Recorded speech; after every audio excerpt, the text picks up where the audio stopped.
እናንተ ክርስቲያኖች ምንድነው የሚለያችሁ ለሚሏችሁ ሰዎች ስትነግሯቸው ኃጢአተኛ የነበረ ነገር ግን በእግዚአብሔር ጸጋ ምህረት የዳንን ሰዎች ነበሯቸው። እንደዛ ነው የተባለው። ስለዚህ ማንም የሚኮንነን የለም። ኋላችን ከታየ ኃጢአተኞች ሰዎች ነገር ግን ስራችን ሁሉ ተሰብቷል።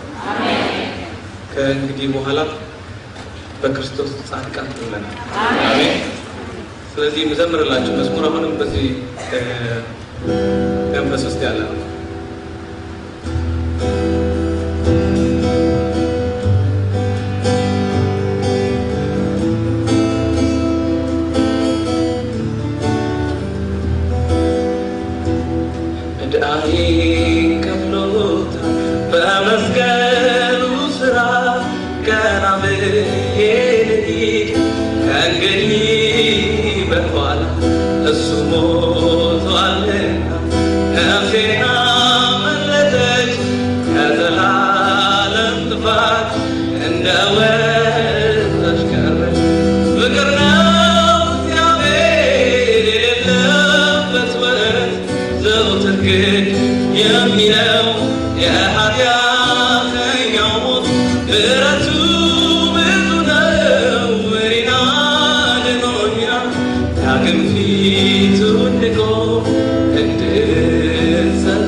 Let me to